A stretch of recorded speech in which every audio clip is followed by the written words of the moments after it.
मेरे पाकिस्तानी शहजादों, सलाम अलैकुम।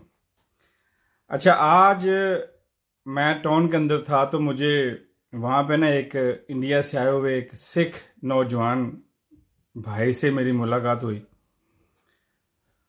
और वो इंडिया से आए थे और एयरपोर्ट पे वो किसी वजह से लेट हो गए, उन्होंने दूसरे सिटी में जाना था। और गालबन वो स्टूडेंट था। और बस स्टेशन पे जब मेरी उससे मुलाकात हुई तो मुझे पता चला कि उसकी जो बस है, वो जो ट्रेन है, वो मिस हो गई है, वो लास्ट ट्रेन चली गई है। अब वो दूसरे सिटी में जाने के लिए उसके पास ना तो ट्रेन है ना बस है, और कोई इस तरह के सोर्सेज भी नहीं है उसके पास कि वो आगे जा सके।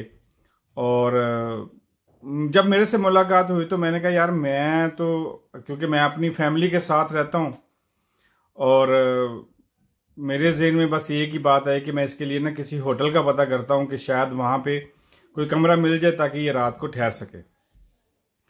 तो मैंने 2-3 होटलों में फ़ोन किए तो पता चला कि वो, क्योंकि उस दिन को फुटबॉल मैच था यहाँ पे स्टेडियम में और कोई म्यूजिकल कॉन्सर्ट भी थे इस सिटी के अंदर, तो होटलें वो जो तकरीबन अंडर 5 स्टार के सारी वो बुक थी, बिजी थी, कोई रूम वो अवेलेबल नहीं था उसके लिए। तो रात काफ़ी हो गई और मैंने सोचा कि यार अब क्या करें। मैं कहा सुबह आपकी ट्रेन, मैंने पूछा तो वो कहने लगा कि यार मेरी ट्रेन सुबह ना तकरीबन 6 और 7 के दरमियान जाएगी, बस का भी यही टाइम है। तो मैं कहा यार आपके पास 4-5 घंटे हैं, ऐसे करो मेरी गाड़ी, आप इस गाड़ी में बैठ जाओ और मैं नीचे पार्किंग में खड़ी है, और आप जो है इस गाड़ी में बैठ के अपना मोबाइल वगैरह भी चार्ज कर लो और बैठे रहो, और मैं सुबह जो है वो मुझे चाबी दे देना और सुबह चले जाना फिर जहाँ अपने ट्रेन में जाना। मैं तो फिर अब इस वक्त यही कर सकता हूँ। तो अभी हम सोच ही रहे थे, मुझे कहता कि यहाँ कोई गुरुद्वारा नहीं है। मैंने कहा हाँ यार, यहाँ है, एक 2 गुरुद्वारे हैं बल्कि सिखों के। और कहता मुझे वहां ले चलो। मैं उनको गुरुद्वारे ले गया और वहां पे रात का काफ़ी टाइम हो चुका था, आधी रात से एक बुजुर्ग नुमा शख्सियत वहां से अंदर से बाहर आई, हमें वेलकम किया और पूछा, और मैंने बताया कि ये इस तरह से नौजवान है और इंडिया से आए हैं। तो मुझे कहने लगे आपने खाना खाए बगैर नहीं जाना। मैं कहा रात काफ़ी हो चुकी है, मैं यहाँ का लोकल हूँ, मैंने तो खाना खा लिया। उसने कहा नहीं नहीं नहीं, आपने खाना खाए बगैर यहाँ से नहीं जाना। खैर काफ़ी ले बिले किए और मैं वहाँ से चल पड़ा इजाज़त मांग के, और उससे मैंने उस शख्स को वो जो है वो वहाँ छोड़ दिया। और मैंने पूछा आप क्या हो गया? वो कह रहे कोई बात नहीं, हम इसको 2-3 दिन यहाँ रखेंगे जब तक ये रहना चाहेगा। खाने का इंतज़ाम भी है यहाँ, इसके रहने का इंतज़ाम भी है और सारा कुछ। जब मैं वापस आ रहा था ना तो मैंने सोचा कि क्या हमारी मस्जिदों के अंदर, जो मेरी सिटी की मस्जिदें हैं जो मैं जानता हूँ, या जिन मस्जिदों में मैं छोटा हुआ करता था जब पढ़ता था बचपन में, उन मस्जिदों को, जिन मस्जिदों को मैं जानता हूँ, क्या उन मस्जिदों के अंदर इस तरह मुमकिन था कि मैं उस मुसाफिर को किसी मस्जिद में ले जाता और वहाँ जाके उनको ये सारी हाल सुनाता कि ये जिस तरह उस मुसाफिर के साथ हुई, उसको रात गुजारने के लिए कोई कमरा या बेड मिल सकता था? तो मुझे खुद से नफ़ी में जवाब मिला कि नहीं, ऐसा नहीं मुमकिन था, क्योंकि हालात कुछ इस तरह के है, कुछ सिक्योरिटी रीज़न हैं, कुछ और काफ़ी लवाजमात हैं जिसकी वजह से ऐसा मुमकिन नहीं है। मेरे मुसलमान भाइयों, मस्जिद के मिंबर से अगर किसी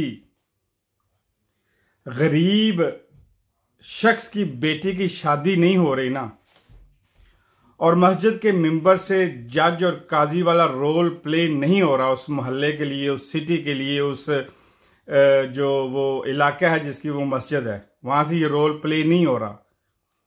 किसी 2 गरीब आदमियों के आपस में लड़ाई, कोई तनाज़ा, कोई गरीब मियाँ बीवी की लड़ाई, कोई आपस के अंदर घरेलू झगड़े, रिश्तेदारों के झगड़े, कोई इस तरह का वो तनाज़ा, वो कमेटी मिलके, वो मेंबर के जो काजी है, वो आलिम है, जो मौलवी है उस मस्जिद का, वो मिलके ये मामलात उस मोहल्ले के उस तय नहीं कर रहे, और उन 2 जोड़ों में, उन मियाँ बीवी में तलाक हो जाती है, तो मस्जिद के काजी से, मस्जिद के आलम से, मस्जिद की कमेटी से पूछ होगी अल्लाह के, हाँ, क़यामत के दिन। ये मेरा मानना है। और अगर ये मामला तय नहीं हो रहे, वो मामला हल नहीं हो रहे, वो जो ज़रूरियात हैं इंसानी बुनियादी जो मस्जिदों में, मस्जिद नबवी में तय हुआ करती थी, मस्जिद नबवी का मामलात थे जो, वो अगर उस मस्जिद की उस कमेटी से, उस मस्जिद के उस सारे निज़ाम से ये मसले तय नहीं हो रहे, तो यकीन करें आप उन मिंबरों पे बैठ के हजारों तकरीरें कर लें, 1000 दिन तकरीर करते रहें, आपकी तकरीर के एक लफ्ज का किसी को कोई फायदा नहीं है।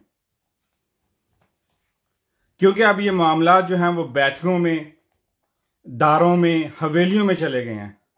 लोगों ने अपने रब को छोड़ के जो है वो गैरों के मोहताज बन चुके हैं। वो महल्लों में, महल्लों की बैठकों में, महल्ले के दारों में, महल्ले की जो है हवेलियों में बैठने पर मजबूर हो गए हैं। वो अपने मामलात वहां ले जाने पे मजबूर हो गए हैं, जो कि मस्जिद नबवी का कहीं हुस्न हुआ करते थे।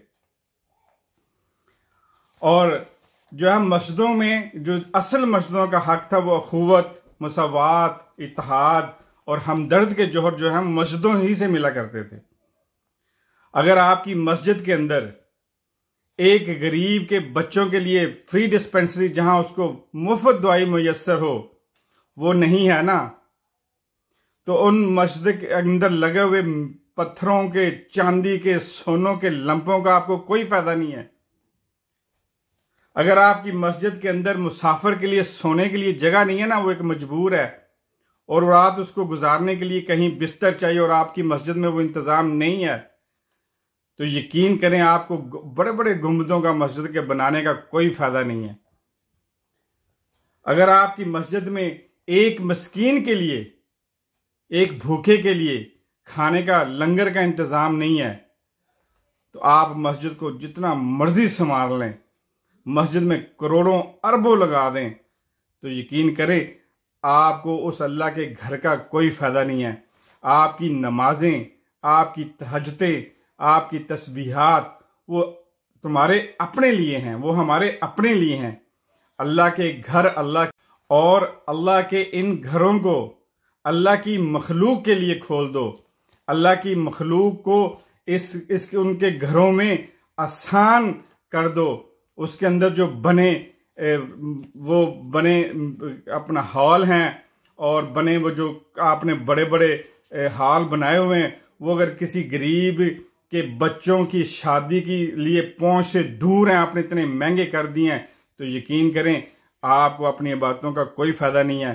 क्योंकि ये सारा निज़ाम जो है मेरे अल्लाह ने इस दीन को पहुंचाया हजूर सल्लल्लाहु अलैहि वसल्लम के जरिए अपनी मखलूक के लिए है। अल्लाह ने सिर्फ और सिर्फ जितनी मस्जिदें बनाई हैं वो सिर्फ अपनी मखलूक के और उसके फायदों के लिए बनाई हैं।